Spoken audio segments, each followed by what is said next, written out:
Hello, book lovers. It is your favorite readers, or at least I assume we're your favorite readers, Marisa Serafini, and I am Phil Svitek. It is our December edition. So, in keeping with our traditional theme, we try to be a little bit festive and pick, on theme. And so we're going with Christmas. But this year, we've decided to skip Christmas.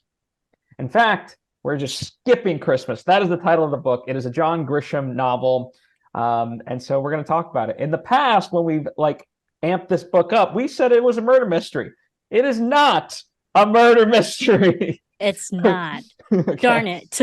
So just know that. And, if you're listening, welcome. But if you're watching, you can see we're a little bit festive. I got I went as festive as I will go, which is Hogwarts. I got a Hogwarts t-shirt, but Marissa's got the Santa hat.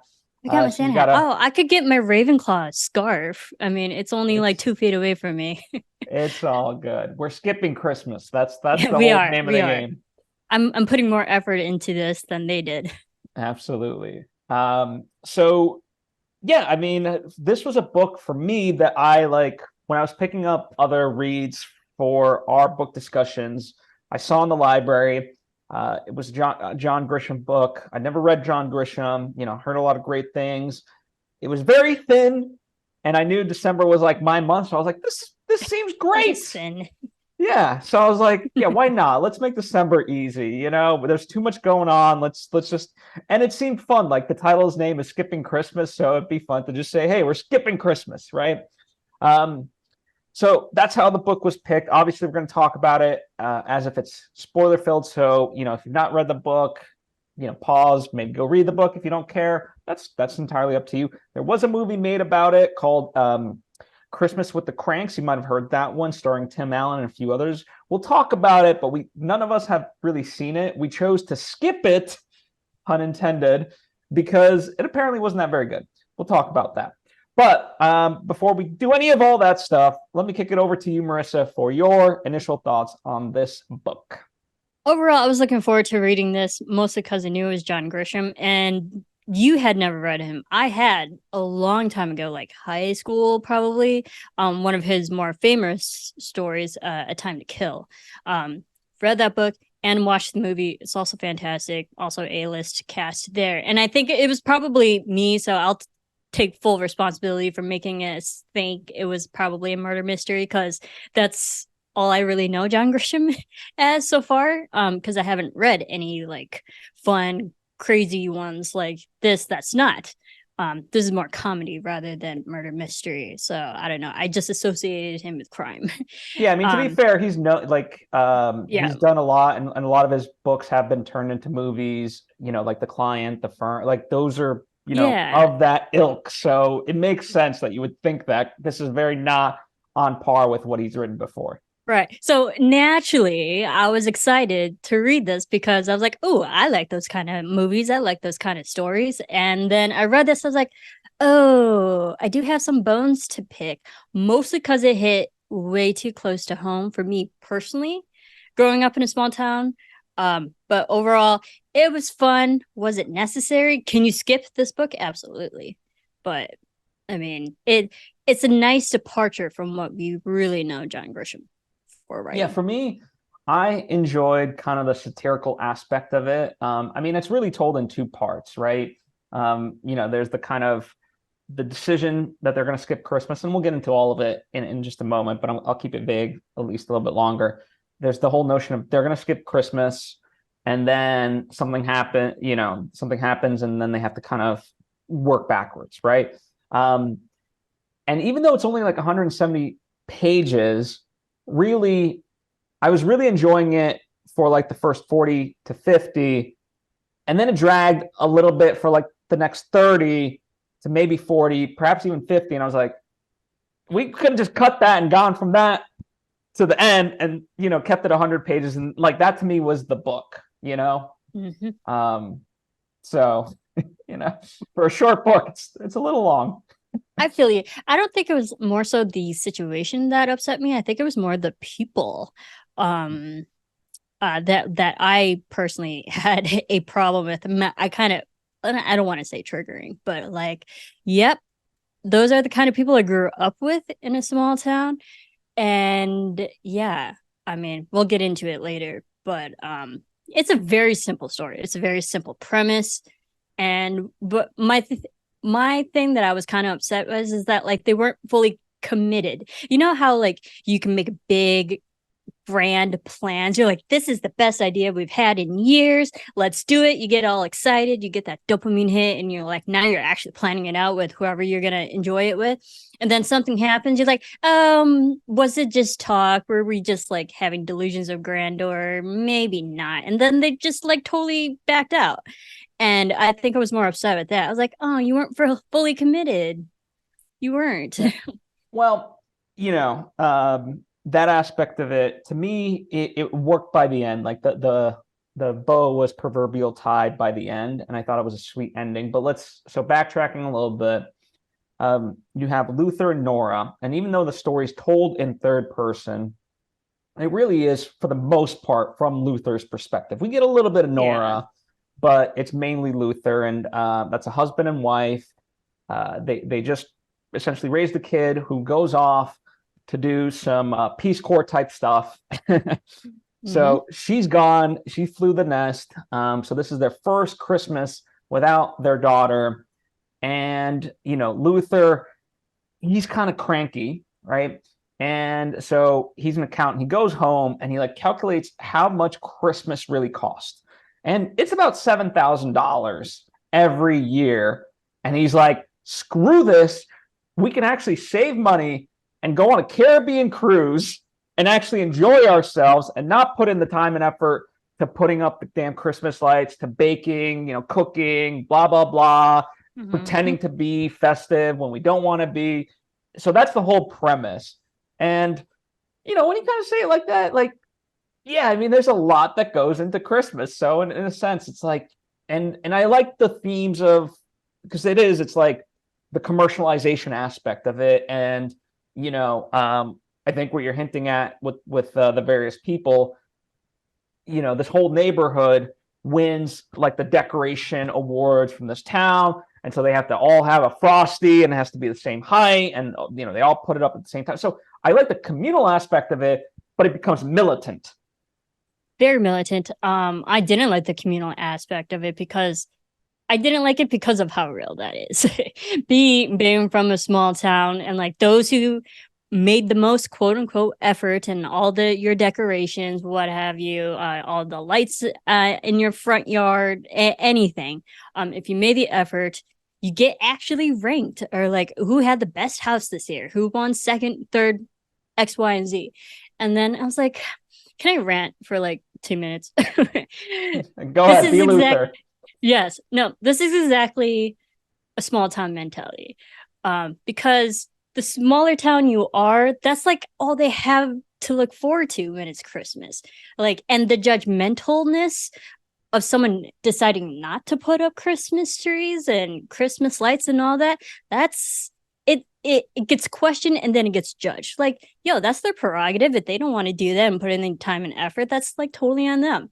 But also, just because you want to doesn't mean you should project that they're doing something wrong.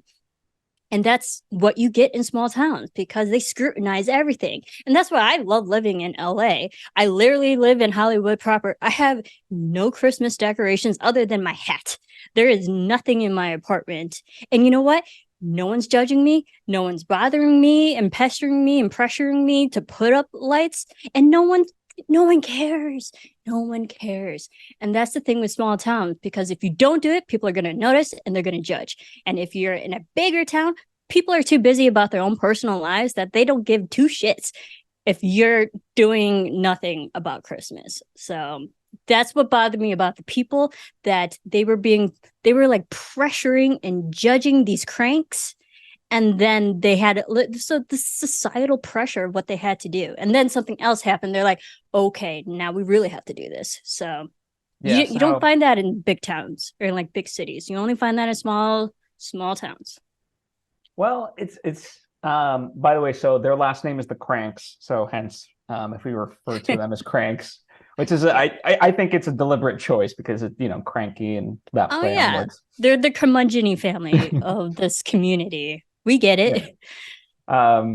But it is interesting, even though neither of us have seen the movie, so Tim Allen on Home Improvement, he would always be that guy that would like make all the decorations, and obviously he was Santa in the Santa Claus, which totally screwed up how to spell the Santa Claus for most of millennials. Yeah, I still spell it incorrectly, but that is my favorite Christmas movie. I digress. But the point being, so Tim Allen seems to have a theme here, but because he played Luther in that way, and yeah, I don't know. It is interesting that so for me, when I talk about like the community aspect, I think that's like the altruistic side of it, like what the good that could come out of it versus what it devolves into, right? And I think it's like a lot of holidays that we celebrate, but we'll focus on Christmas, obviously, where this is the decoration side of it, but also like the just even the pressure of getting gifts for people, and how much do you spend and so forth, and how many sitcoms and movies exist of like, Marissa, we're only going to do a $20 limit, but then I come to the table and I've like gotten you a gift for $500, and then you're like, what the fuck? I got you a $20 like keychain, right? Right, so, and like, then whatever. it's like, and it's the season where everyone's trying to one up each other. You're like, this is supposed to be holly and joyful and stuff, and then you're like, now it just becomes a competition, and then you add the commercialism and the capitalism with it. Yeah. So that was for me, I enjoyed that sort of analysis of the book into the psychosis of everyone. And it really was everyone. Like, you had the main guy, what the hell's his name? Fromeyer. And then you had like, I'll call him Vic. That's a much easier name for me to say. Yeah. So you had Vic, but then you had his kid, you had his wife, and then like you had like the neighbor across the street with his wife. Like, there was just so many people, and like, yeah, as you said, like everyone just knew everyone's business. And it's not even that, like, they made it their business to know everyone's business. It was like, Yeah. hey, Marissa, so what's going on? It's like, how? Yeah, I see you're missing a Frosty. What's happening? Something wrong? Yeah, and that's the thing. Like, that only small town people do that. Like, you're in a big city, no one cares. No one cares. You're in a small town, and like, yeah, the scrutiny is so frustrating. But it was also just the unacceptance of they were like, hey, listen, our daughter's not here. We're going on a cruise. That's why Frosty's not up. And it was like, but Frosty's got to be up. Right. It's like, you're a part of this neighborhood, aren't you?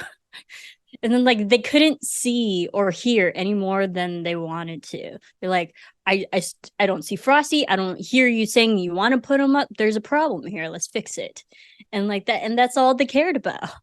Yeah. So, because it's like, that's a pretty decent reason in my book. It's like, oh, okay, cool. You're going on vacation. That seems fun. All right. And honestly, you could go on 2 cruises for that same amount. My God. Absolutely. And I think early on, I at least got the sense that there was a bit of jealousy of like, wait, you're allowed to do this? You're allowed to go have fun?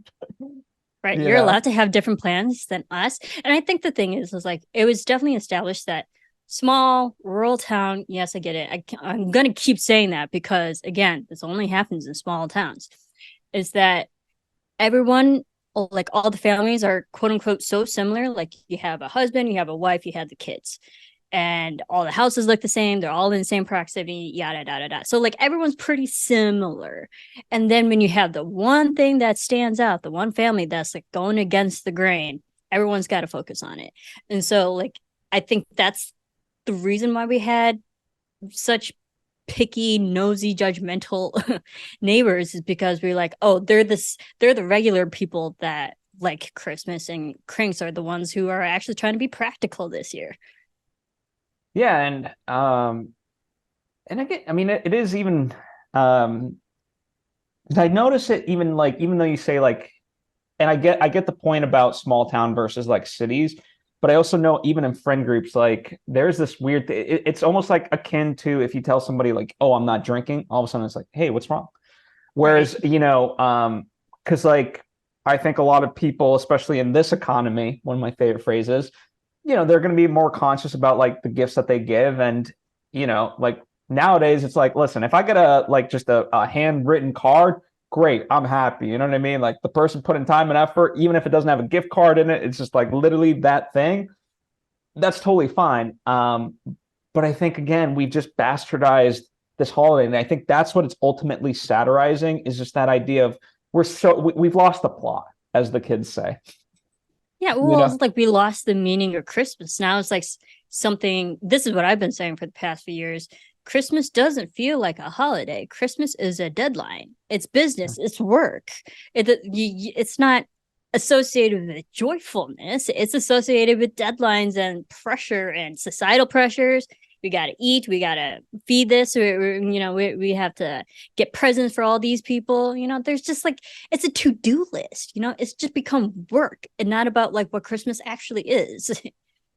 yeah, and also one of the ways that was exemplified was all these not charities, but like the firefighters and other people coming to them and be like, "Hey, you're going to give a donation," and in a way, like again, it's that weird kind of subverted version of it that's bastardized, where it's like I'm no longer giving from my heart. Now it's just an obligation.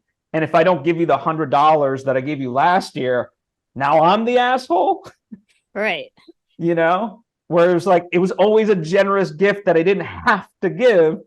And if I decide one year that I'm not going to, as the Cranks, like I'm not going to write you this check this time around, don't be upset. And all of a sudden, everyone's like, oh, okay, fine.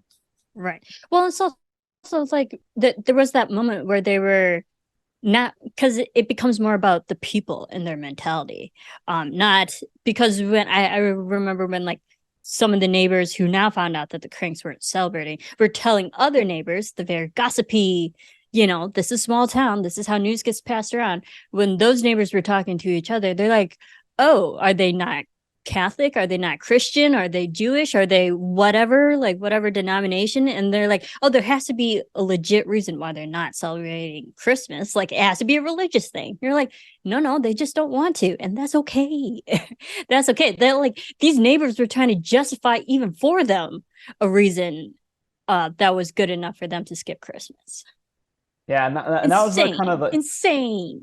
That was the teetering of it all, because Nora was like the one on the fence, and the moments we get inside Luther's head, he's like, all right, we just got to make it past this benchmark, and I got to keep Nora strong and just put my foot down, and then like we're past the point of no return. And unfortunately, who should have messed it all up but the daughter who comes in unexpected to Christmas with her damn fiance, who she just met.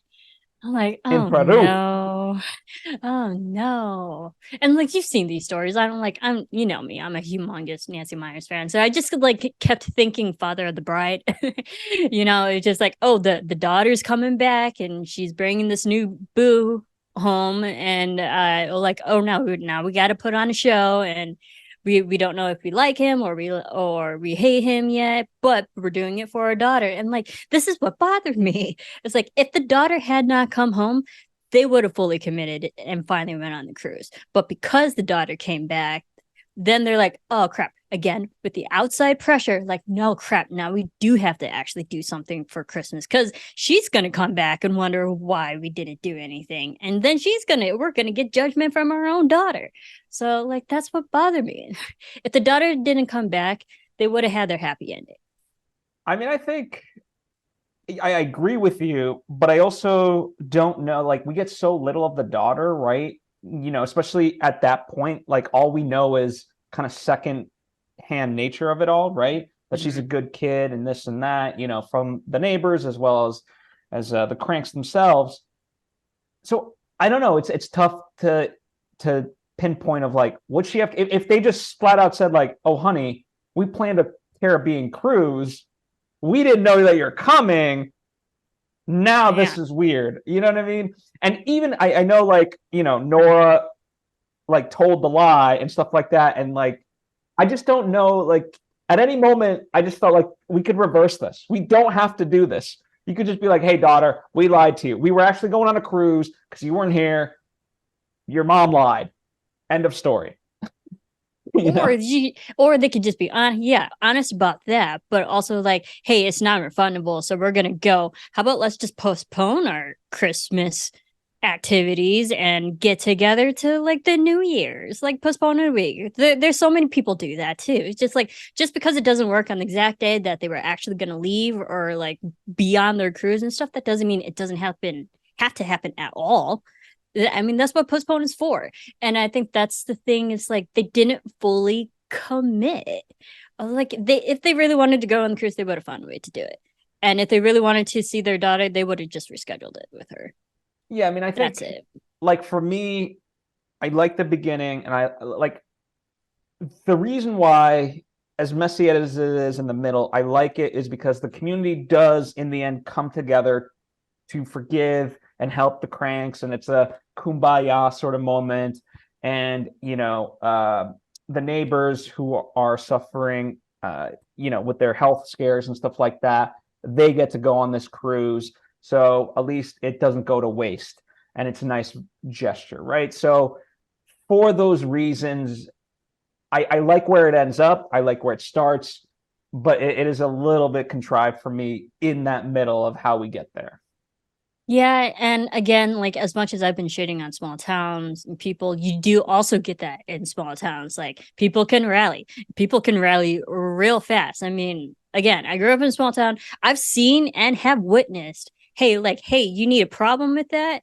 And they called a tractor, they called like two other guys from down the street, and they got the tree trunk out in like less than 10 minutes. It's just like people do that. People will immediately help you also in a small town after they judge you first. So, and like it's like it's the good and the bad about like knowing everyone, but also because they know you, they're willing to help you too. And the fact that the town did rally in like a day and got everything up and everything set up, and like as if they never skipped Christmas. It's like, yeah, that's realistic too. Yeah, and I'm glad like ultimately they did it because they loved the daughter, right? Certainly Luther in this particular go around had not really given any reasons to like actually want to help. And if anything, I do think it was true to form for Luther, who was just trying to steal he's not stealing the Christmas tree, but he negotiated a deal for the Christmas tree that it's got no ornaments, and just that very typical like husband, like, I got this, like, leave me alone, and just like nothing's coming together. But he, like, hell or high water, I'm not saying he'll complete the task, but he will stupidly think that he can complete the task, So I did appreciate that. He's stubborn.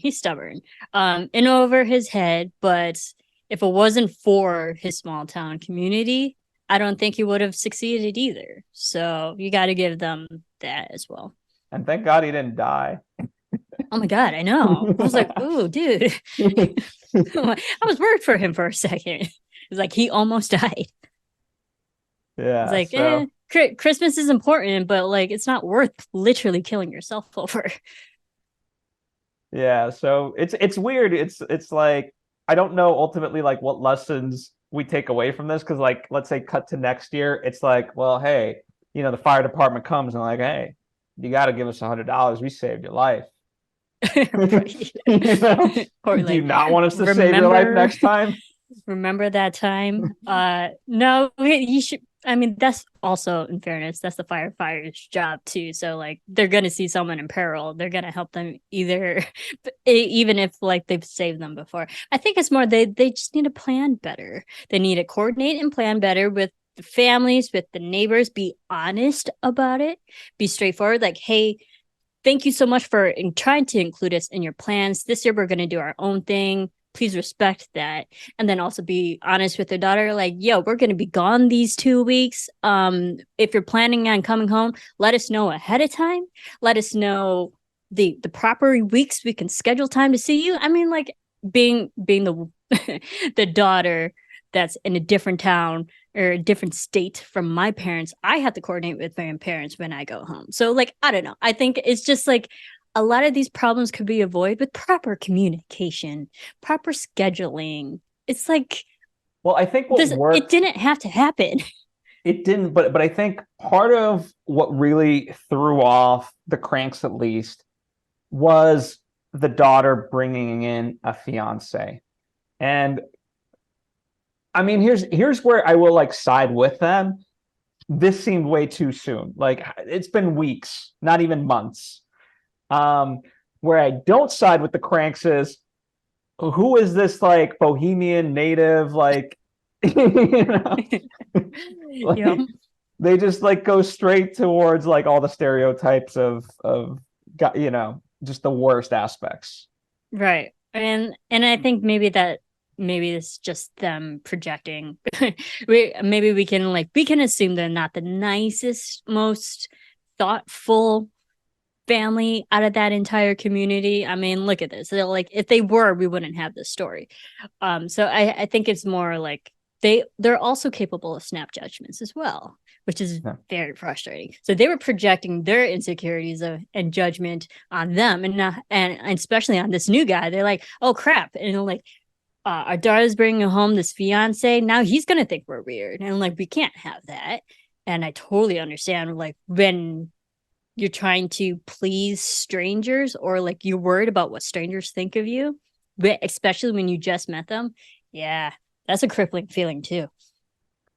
It is, but you know, as we kind of mentioned, it does become a very kumbaya sort of a thing. It's like, oh, the fiance is great. Oh, you're a doctor. We love you. Okay, we're like, okay, this wasn't for naught. I was like, you actually turned out to be a good person, so all the stress and stuff is like, it wasn't a total loss. I still say too soon, you know, Yes, too soon. way too soon. Like, but I think we can infer that the daughter, she's Peace Corps, so like she obviously cares about other people. She probably has an altruistic side herself. Like that, we know that she's a caring, giving person, probably has better judgment than her parents. So if the daughter's madly in love as soon, like however love takes for her to fall in love, I think they're like, well, if the daughter loves him, I guess, we can give them the benefit of the doubt that we can love him too. And like that's just like typical parenting too, They just want what's best for their daughter. And listen, I do too. I'm not saying they're not in love and that they're not fit for each other, but just, give it a few fights, see how you work through some fights before, Yep. That's all I'm saying. Yep. So, Figure out how you handle conflict together and then talk again. yeah, that's all I'm saying. All right. Well, anything else you want to talk story wise? I mean, it's fairly simple, like I said, No, it's overall very two-part. simple. Yeah. Yeah. Okay. No, I think we covered it. So let's talk John Grisham a little bit. So he is quite prolific, as we said. So he was born in 1955. He was a lawyer and a former member of the Mississippi House of Representatives. And after that, he started writing legal thrillers. Makes sense given his background, right? And according to the American Academy of Achievement, he has written 37 consecutive #1 fiction bestsellers. Wow. Overachiever much? That means he wrote at least 37 books. Yep. That's a lot. I mean, good for him, but like he is a very notable name.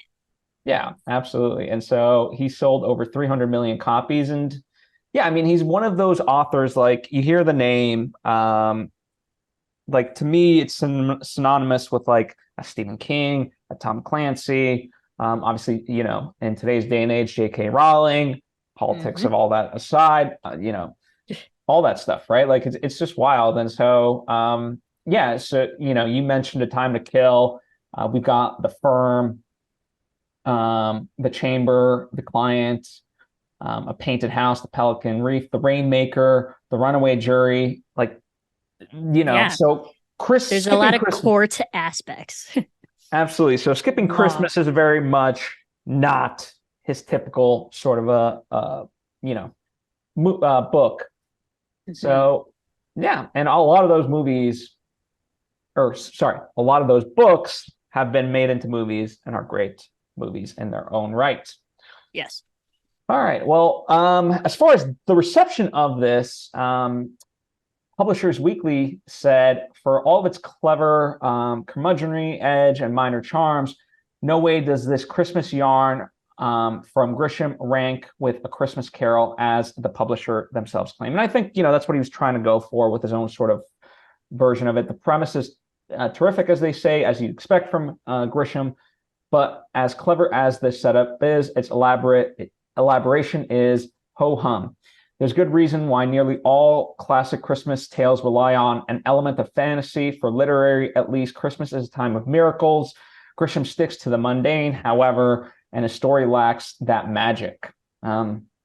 So, obviously that's just one sort of review, but Entertainment Weekly also gave it a C+. So not his best, but all the same, I don't know. I'm glad to have enjoyed it overall. No, I totally understand that, and that's interesting that they say like fantasy and magic. Especially if you're gonna first of all, if you're gonna compare that to A Christmas Carol, come on, you can't. But there's a reason why that story is classic and comes back every year, because we had a magical fantasy nights. There's ghosts and supernatural in there. There's a magical element to it, but the overall takeaway of that story is that there was a change in character. Like, this guy learned a lesson.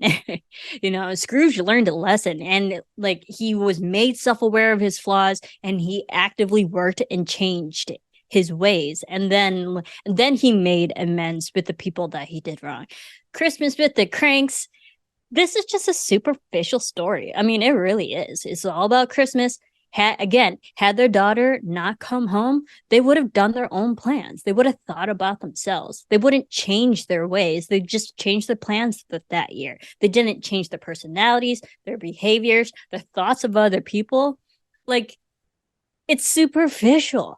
And yeah, so when you get worked. like stories that have better meanings at the end of it, that's what makes it memorable.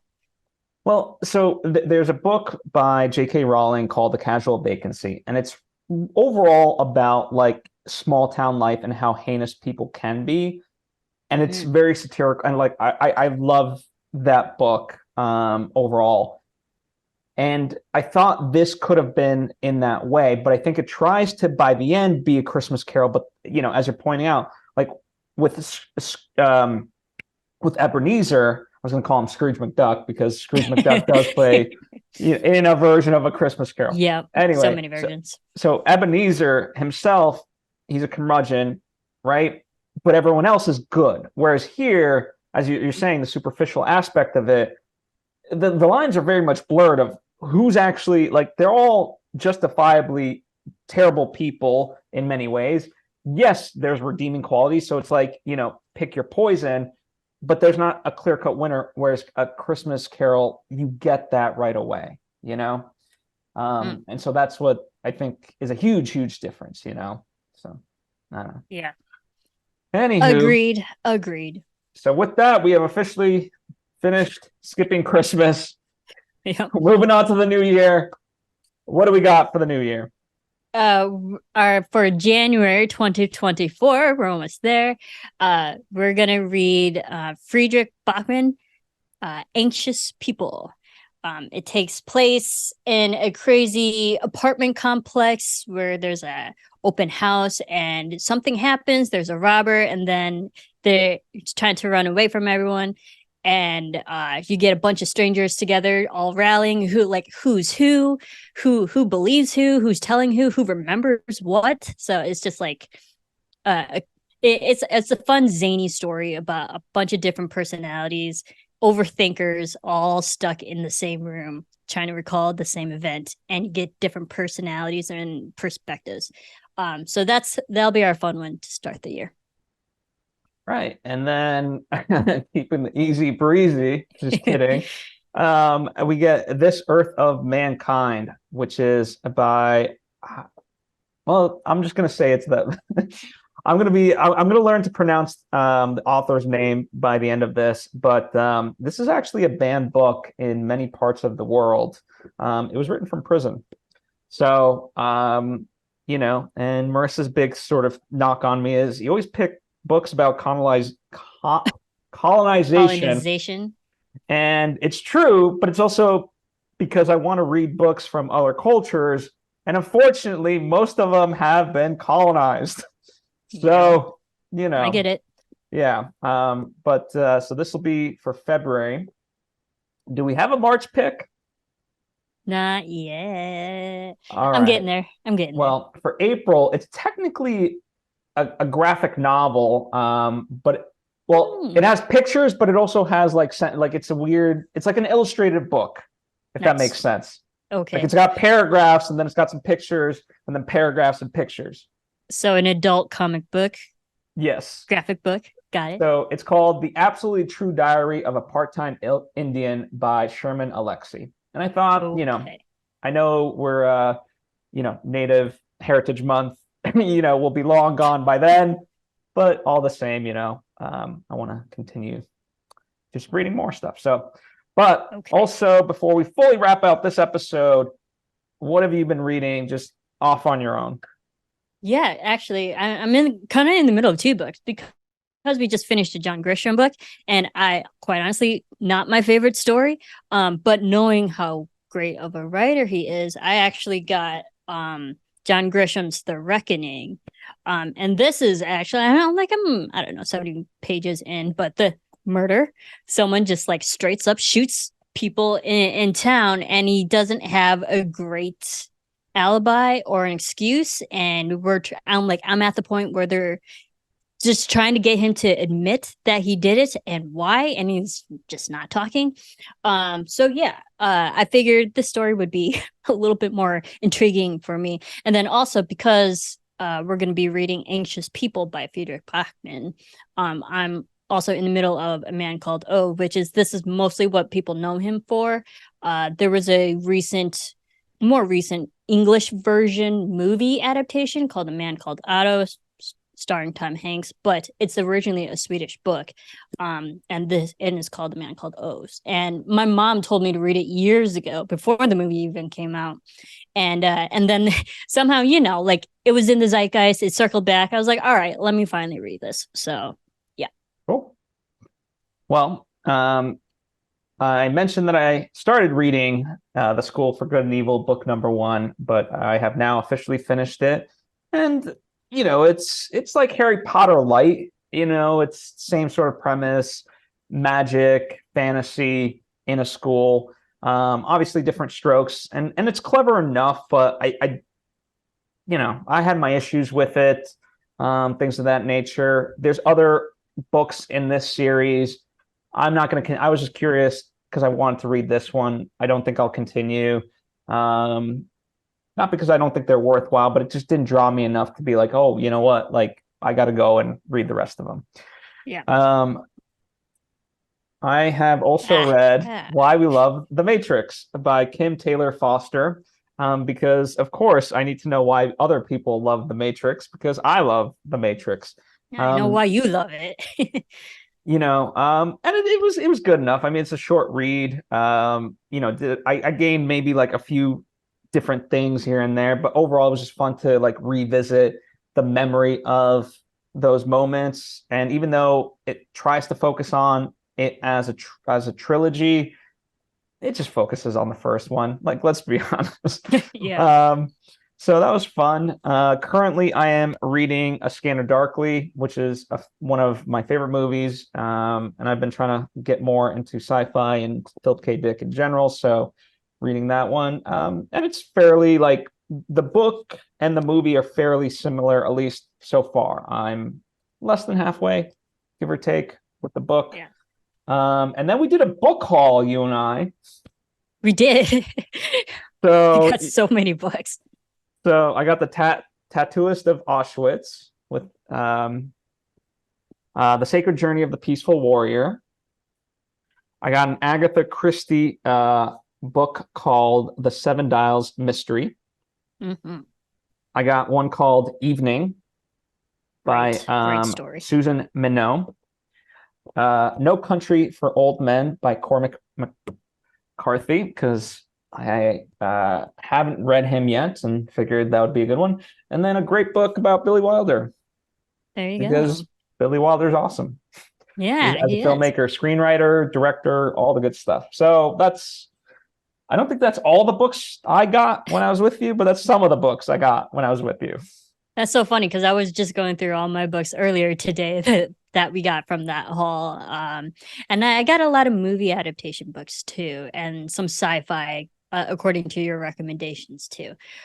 So yeah, maybe those will be some upcoming books we talk about. Who knows? Stick with us. I gave We'll two find books out. that I gave to Marissa is The Diamond Age by Neil Stephenson, because I think I think you'll find it intriguing, Yeah. for sure. And number two, I gave what's it called? It's an Ian McEwan book, The Cement Garden. Is that what it's called? Yes. Yes. So I forewarned Marissa, and I'll forewarn anybody. I'll make This is a anyone book. cry. It's not that you're gonna cry; it's that you will be destroyed. I love being destroyed, but also I was like, oh god damn it. It's surprisingly a very short book. I think like 180 pages, give or take, but it will destroy your soul. So good luck. Have fun. Yeah, thank you for that. In fairness, I did make you read Never Let Me Go, and that book destroyed me. So it's only fair. Yeah. And part of it's like I went on that journey when I read, like I had no idea where it was gonna go. And so like now I just need catharsis through a collective trauma bond. Yeah, it's like you need someone else to talk about it. That was my thing with Never Let Me Go. I was like, I need more people to read this so I can talk about it. I get it. Yeah. I'll let you know when I'm finished. Anyway, that's what we have for you. Happy 2023. It's been fun. We've now been doing this for just over 2 years, essentially, going on our third year.